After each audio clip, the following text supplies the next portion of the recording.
apunta hacia usted desde la propia ministra presidenta hoy todavía? Pues el propio ministro renunció a los 2 años adicionales, si recuerdan. O sea, él mismo, cuando se quería hacer este cambio, él dijo, no, yo no estoy interesado. O sea, esa es la mejor respuesta que se puede dar. Gracias, Presidentas. En otro tema, también desde el sexenio anterior aquí pues escuchamos muchas veces y sobre todo al final sobre todo lo que tiene que ver con una red de factureras y empresas irregulares que tenían quienes fueron colaboradores de Genaro García Luna, hoy sabemos preso en Estados Unidos, condenado por temas de vínculos con el narcotráfico, pero estas redes de irregularidades pues han alcanzado a quienes incluso hoy todavía están en el servicio público, en específico tiene que ver con gobernadores o que han alcanzado a las familias de los mismos, de acuerdo con investigaciones de la propia Fiscalía en el caso de Nuevo León. Se registran algunas maniobras que involucran a familiares del gobernador Samuel García.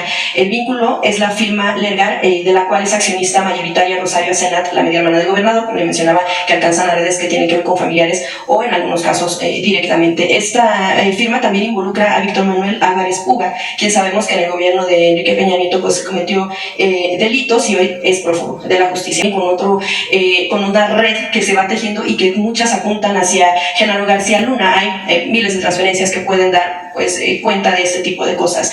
Una de las últimas, en otra de las empresas pues que está dentro también de esta red tiene como liquidador a Miguel Raúl Ortega, relacionado también con el caso de Luis Cárdenas Palomino. Como vemos, bueno, pues todo esto está entrelazado y que está relacionado todavía con empresas que de algún momento beneficiaron a este tipo de tramas de redes de corrupción que sabemos hoy, bueno, pues que existieron, porque además se ha juzgado no nada más por corrupción, sino también por cuestiones de narcotráfico. Incluso en la nómina de esta empresa, a la que le hacía mención que está relacionada con la familiar del gobernador, pues tiene como mejor pagados a quienes también han sido investigados por cuestiones de corrupción, otra vez ligados al tema de lo que tiene que ver con García Luna. Quisiera preguntarle, Presidenta, cómo de alguna manera la Federación pudiera estar también atenta o vigilante a este tipo de situaciones que se dan en gobiernos como el caso de Nuevo León, de acuerdo con una investigación, por supuesto, de la Fiscalía Estatal, y que pudieran, no sabemos si todavía pudieran estar beneficiando a estas personas que o son prófugas o que ya han sido condenadas por cuestiones tan graves y que además, por supuesto, lo que vemos es definitivamente estarían relacionadas también con el tema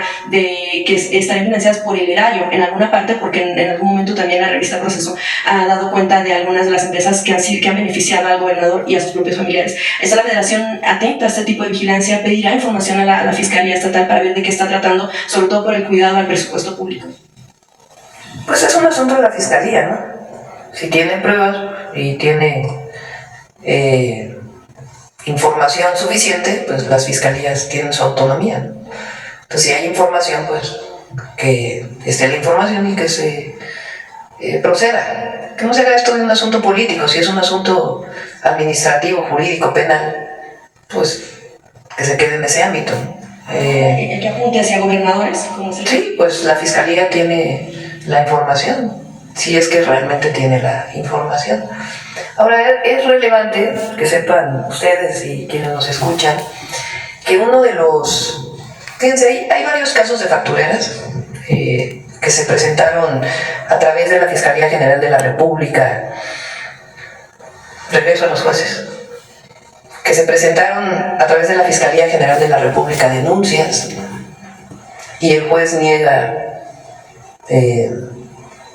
orden de aprehensión o incluso proceder en la investigación. Son cerca de 8 casos que tiene el SAT con pruebas de facturas falsas que el Poder Judicial, que se presentaron a la Fiscalía, cómo debe proceder, y en el 99% de los casos el Poder Judicial dijo no procede. Para que se sepa también, porque aquí hay sus partes, ¿no? Y la otra que es importante que se sepa es que se modificó el 19 constitucional ya, no sé cuándo va, ese ya pasó por todos los congresos, ya para publicarse, para declararse constitucional por la Cámara de Diputados. En los delitos que se modificaron para que tengan prisión preventiva oficiosa está ser facturero o el delito de facturar falsamente, porque antes ni siquiera era sujeto a prisión preventiva oficiosa, a delito grave. Entonces ahora ya en la Constitución se establece Entonces eso va a ayudar. ¿Qué son las factureras? Es utilizar facturas falsas para evitar pago de impuestos, esencialmente. A través de redes de empresas que se dedicaron a eso, formar empresas, esa empresa se forma como empresa fantasma, tiene su RFC, factura, que a su vez le factura a otra, etcétera, etcétera, etcétera, de tal manera que se vuelve muy difícil encontrar cómo fue este proceso de facturas falsas que evitan al final pagar impuestos o incluso hasta fraudes privados que se pudieran generar. Entonces ahora ya es un delito grave y va a ser publicado pues ya pronto en el Diario Oficial de la Federación. Pero sobre el caso de Nuevo León, pues es la Fiscalía quien tiene que... ¿El SAT estaría también revisando la ruta? El SAT tiene mecanismos de estar permanentemente haciendo auditorías, o si brinca en un área algún tema de alguna factura que no es real, inician las investigaciones para desarrollarlo. Una vez que tienen las pruebas, presentan la denuncia ante la Fiscalía General de la República. Gracias, presidente. Finalmente, bueno, pues lo que tiene que ver con un tema que se había quedado, pero que pudiera más bien no pasar desapercibido. Hace algunos días ya el gobernador Javier May había hablado de que en su gobierno no iba a haber pactos con a cuestiones delincuenciales, a pactos, a cuestiones que están derivadas incluso con anteriores gobernadores. En este caso, bueno, sabemos que algunos de esos anteriores gobernadores, pues Adán Augusto López y también Carlos Manuel Merino. May lo que dijo es que en su gobierno, pues no es que hubiera más delitos que antes, sino que tal vez antes no se hablaba tanto, se escondían cifras, o que hubiera un pacto para que de alguna manera pudiera estar pues un tanto tranquila la situación en el estado. De hecho, él parte de lo que dijo es que todos saben que era Vox Populi,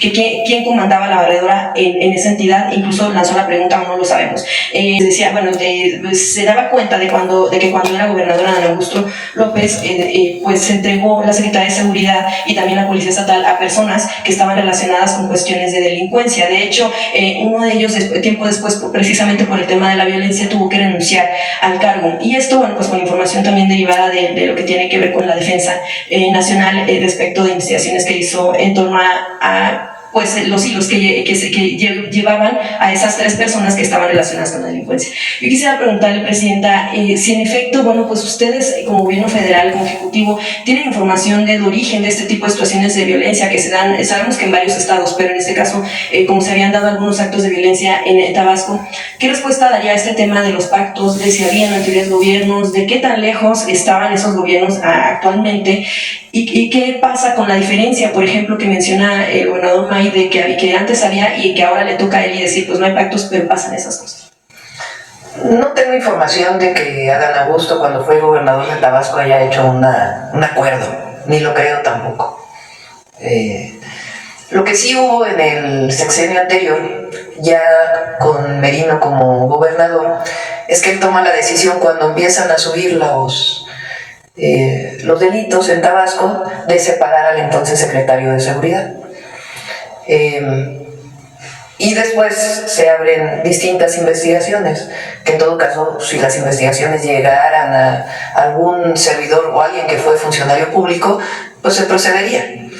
Pero no es un pacto, sino sencillamente en el momento en que ocurre el incremento, se toma la decisión de separarlo del cargo.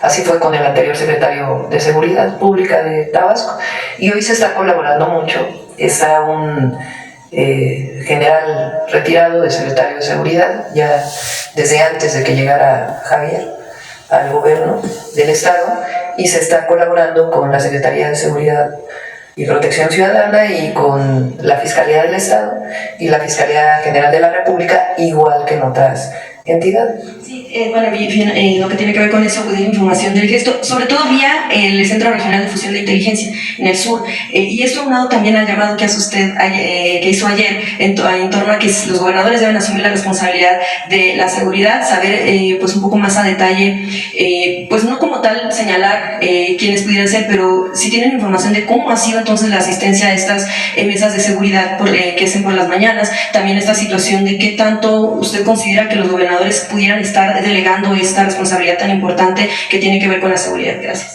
Fue un llamado a todos y a todas las gobernadoras y jefas de gobierno. Pienso yo que Por supuesto que desde la Federación tenemos una enorme responsabilidad y la estamos asumiendo, pero que tiene que haber coordinación y las y los gobernadores también tienen que asumir su responsabilidad en la seguridad. Lo hemos dicho varias veces, un homicidio es un delito del fuero común. Entonces la investigación del homicidio, el análisis, la carpeta de investigación está en las fiscalías estatales y son en general los jueces o las juezas estatales de los tribunales del Poder Judicial Estatal quienes otorgan orden de aprehensión de acuerdo con las carpetas de investigación o cateos o la orden que tengan que presentar. Entonces hay gobernadores que asisten todos los días al gabinete de seguridad y hay gobernadores y gobernadoras que han decidido no asistir. Entonces por eso yo hice un llamado respetuoso a que se asuma esa responsabilidad de conducir la política de seguridad de su estado. En general, cuando el gobernador o gobernadora asume esta responsabilidad, hay mucho más resultados.